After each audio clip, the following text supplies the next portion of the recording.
Hi everybody, and welcome back to Murder at Bedtime. If you're a regular listener, you know by now I think you are all awesome.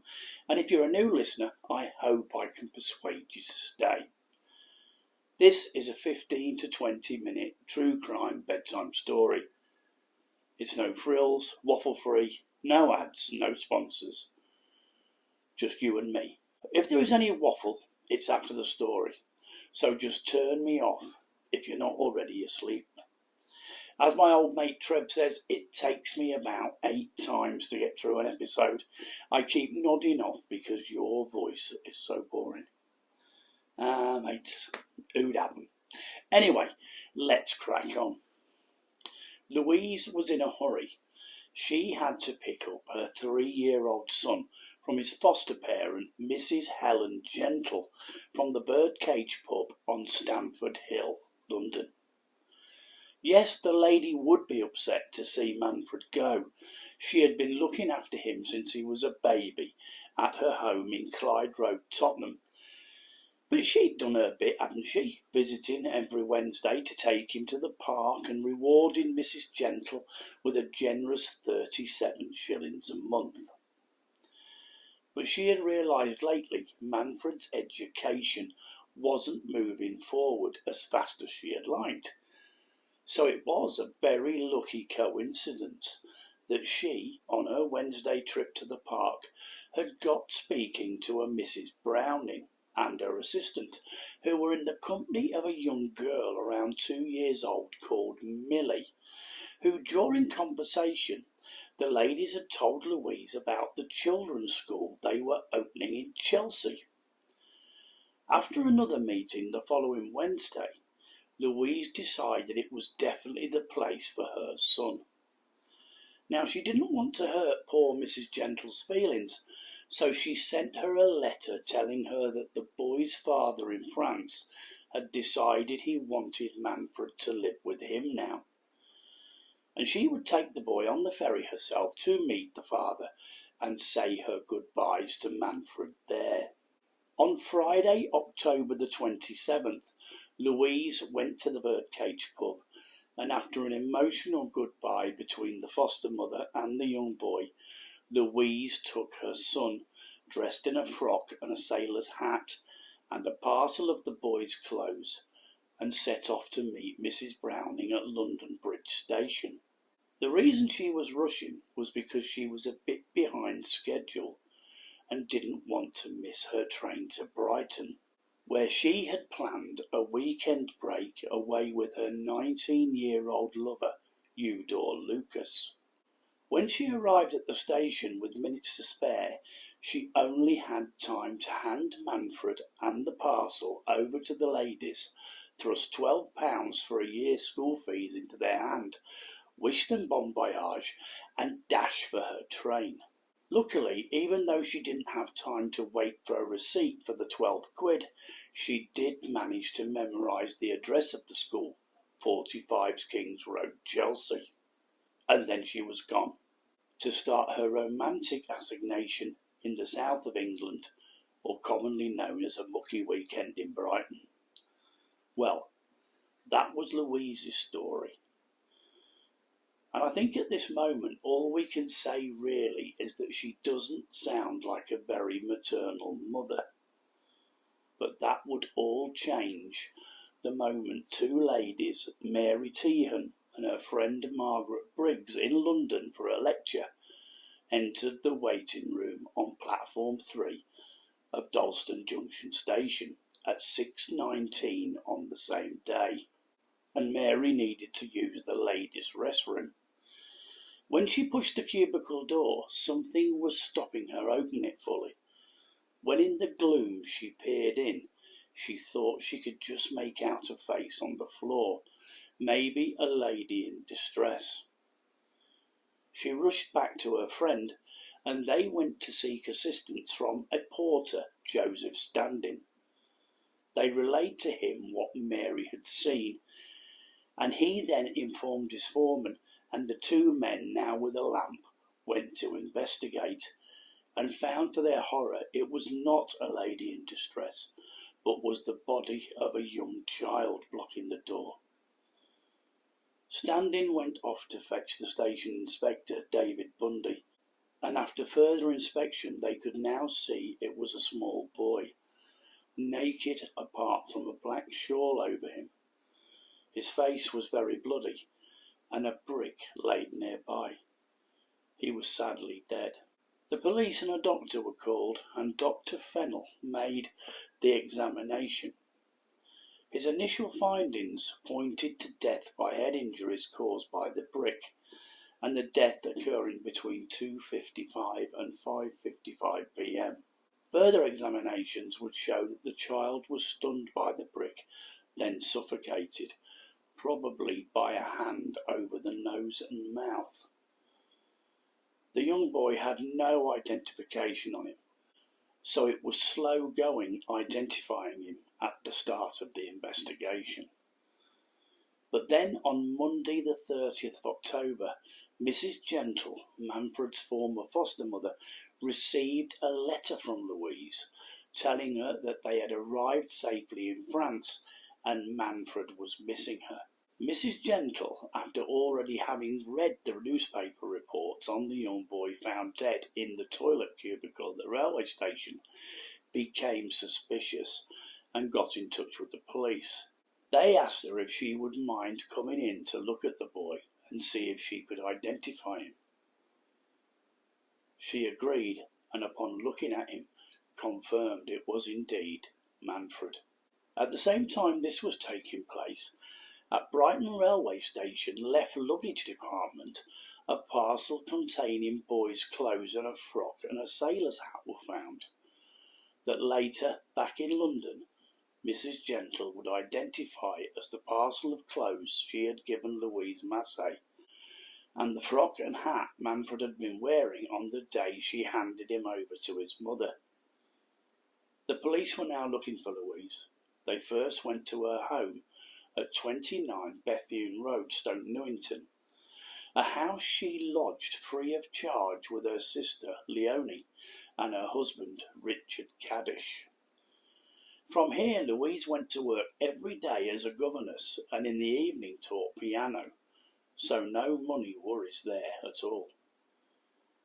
Leonie told the police that Louise, who was half French on her father's side, had lived in France with their parents until she became pregnant. To avoid the stigma of being a single mother in France, she had decided to move to England to start afresh.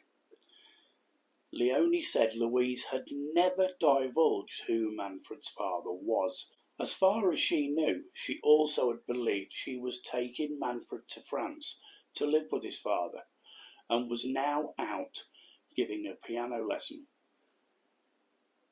Louise was indeed given a piano lesson, and she would say later that it was only when she left this lesson that she saw the headlines at the newspaper stands about the murder of her son. In shock, she made her way to her brother-in-law, George Syme's house in Croydon. After hearing Louise's story, George went to Bethune Road, Stoke Newington, to fetch Richard Caddish to accompany him back to see Louise. But the police had been watching the house and followed the men back to Croydon, where they also found Louise. She was arrested for the murder of her son. The trial opened at the Old Bailey, London, on December the 13th, 1899. It would be a 5-day trial, and the evidence seemed overwhelming.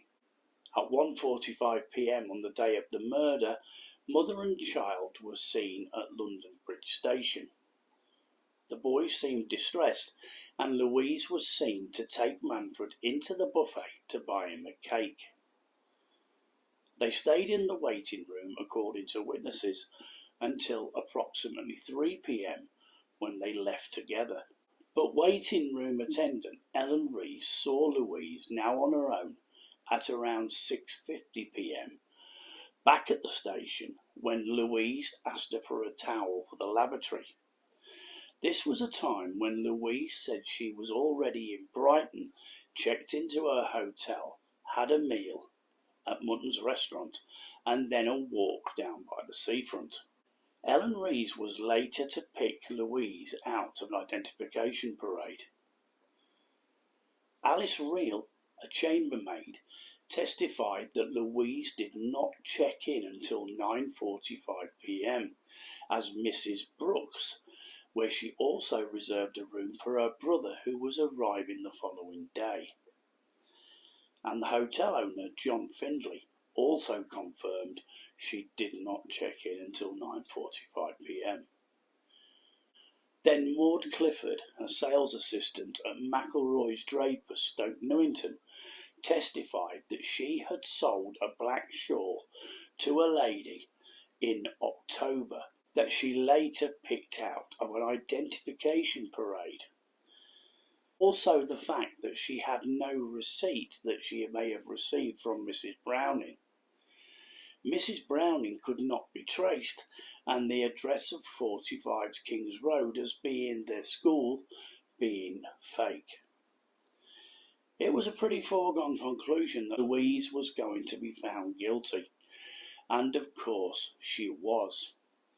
She collapsed in the dock when hearing that she was to be sentenced to death, and Louise was hanged by James Billington at Newgate Prison on January the 9th, 1900, having apparently confessed to the crime to the prison governor just before her execution.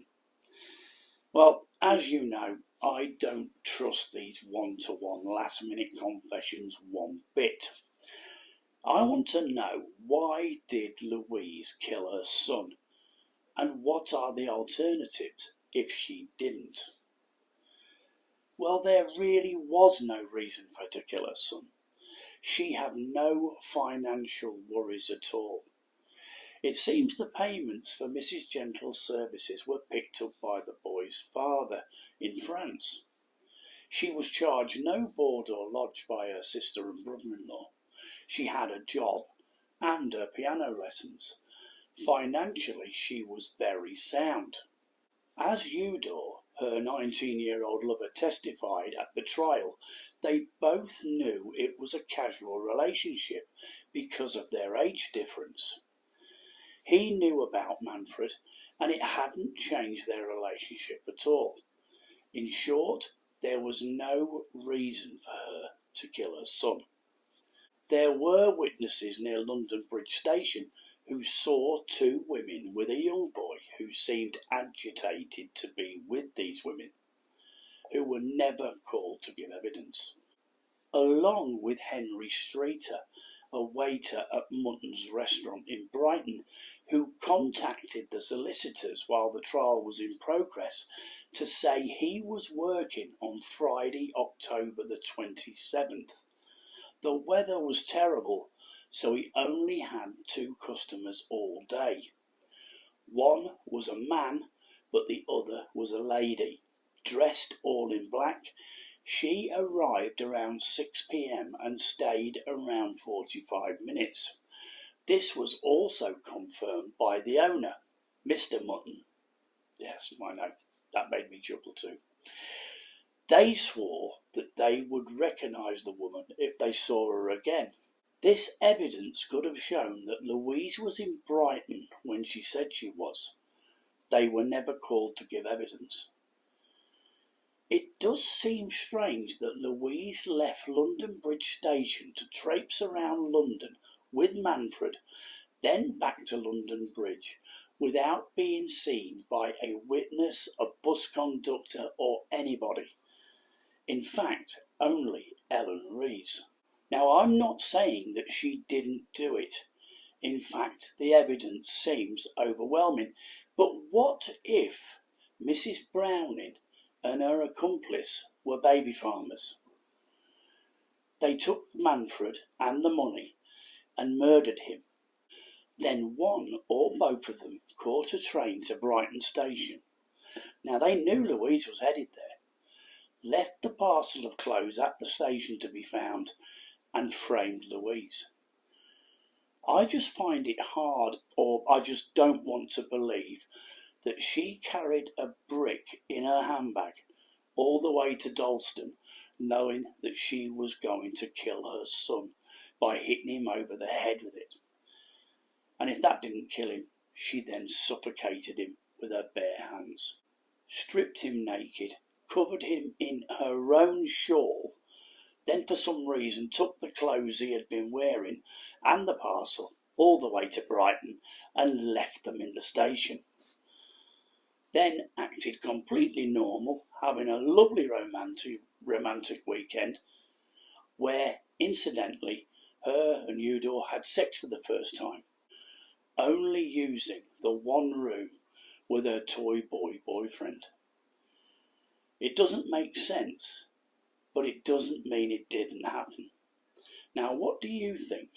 Let me know. You can contact me on my Instagram page, Murder at Bedtime with Lyndon, all one word, or my email. I'll put my email in the description. Now, I hope you enjoyed that story. I'd love you to get in touch with me and tell me what you think. So anyway, thank you for listening and have a good weekend, and hopefully see you again soon on the next one. Bye-bye.